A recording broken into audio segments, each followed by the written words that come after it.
I'm sure you recognise it as a didgeridoo. Now, this isn't a pretty didgeridoo as you might find in a tourist shop. In fact, this was made by an Aboriginal guy, a friend of mine. His name is Sam. And Sam lives in Leeds. And when I asked Sam if he could make me or get me a didgeridoo, he said, well, you don't really want one of these tourist tap things. And if you get a really good one, the trouble is that in Australia, the didgeridoo is made from bloodwood or ironwood, which is a very long living tree, very dense, very hard wood, and they grow for up to 2,000 years. And when you bring them to our humid climate, they absorb water and they basically become soft and they lose their quality. So Sam said, why don't I make you one out of the hardest European hardwood, which will stand up to our humidity. I'll make it out of English oak. So that's an English oak didgeridoo, made by an Aboriginal craftsman. A real didgeridoo, if you like, this is a made didgeridoo, is a branch of a bloodwood or ironwood tree, and the first one fell on the ground and termites ate the middle of the branch. And Aboriginal people for many thousands of years have realised that these termites, or widget bugs also, are very good to eat. So basically here you have a lunchbox. Block one end and the other end you get your termites. Now we may not like the idea, but for them that's fine. They of course also discovered that it amplifies the voice and that it's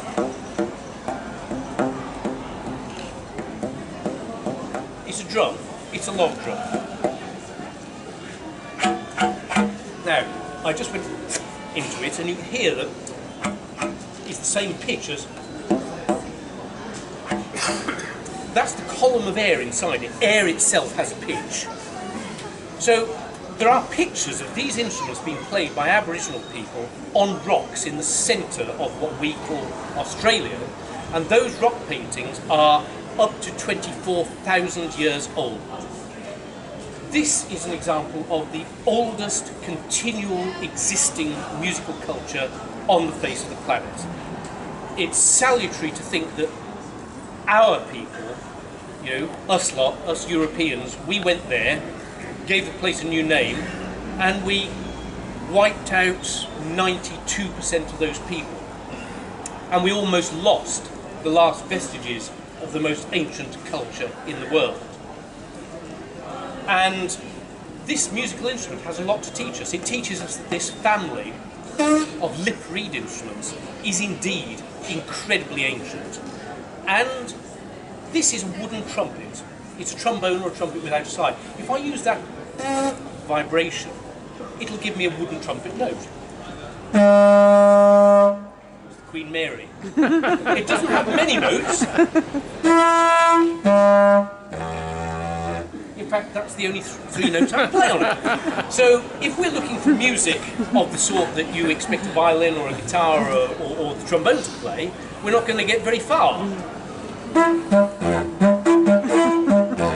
It gets boring pretty quick. So of course that's not what they do with them.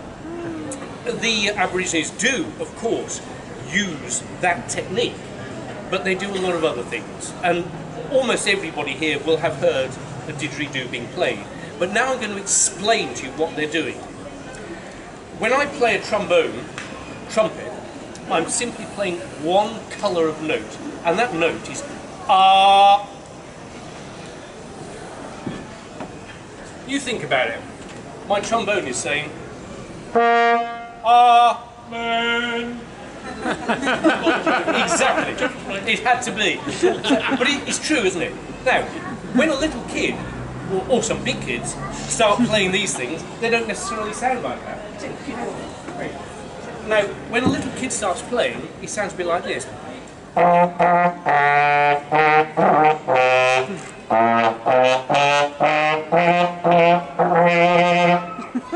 Which isn't very pretty.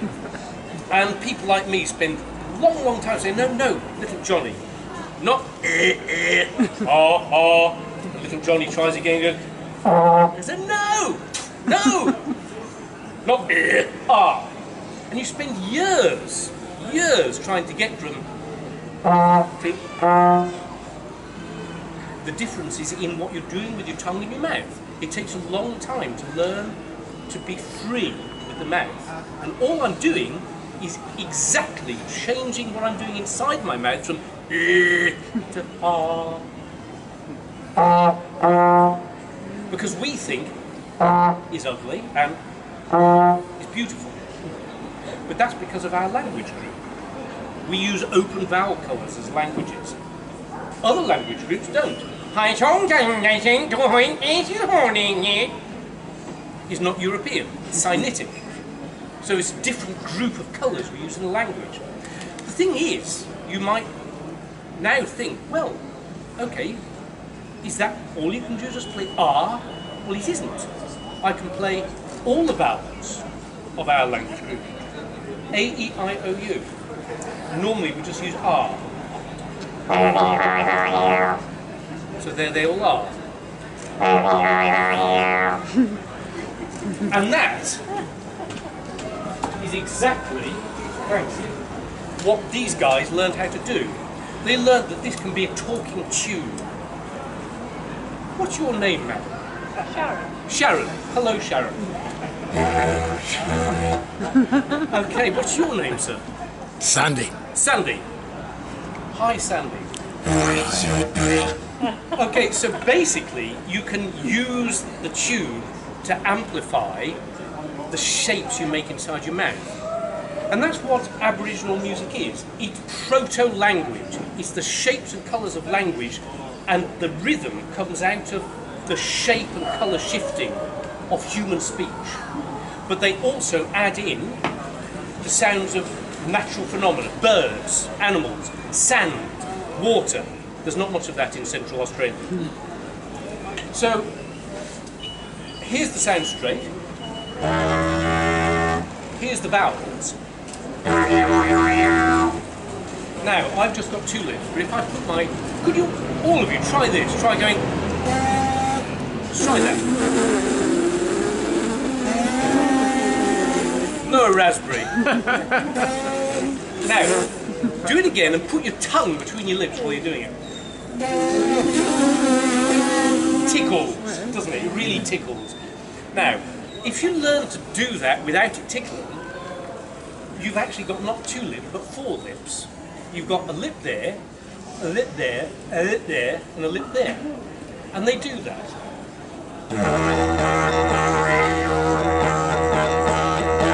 So you've got four lips working. Finally, this is a very big tube. If you look at the size of the tube on this quite big instrument, it's as small as that. That's a lot bigger. So your air disappears very quickly. So they learned at some point, thousands of years ago, that you can actually continually breathe. You can breathe in through your nose, out through your mouth, and have a note going forever. Now that's magic, because we all know that if you don't breathe, you die. So if you can appear to be doing something continually and defying death, you've achieved a sort of immortality. And these instruments are ritual instruments, and they're very involved in celebrating eternal life, the life of the planet, and our connectivity to the planet.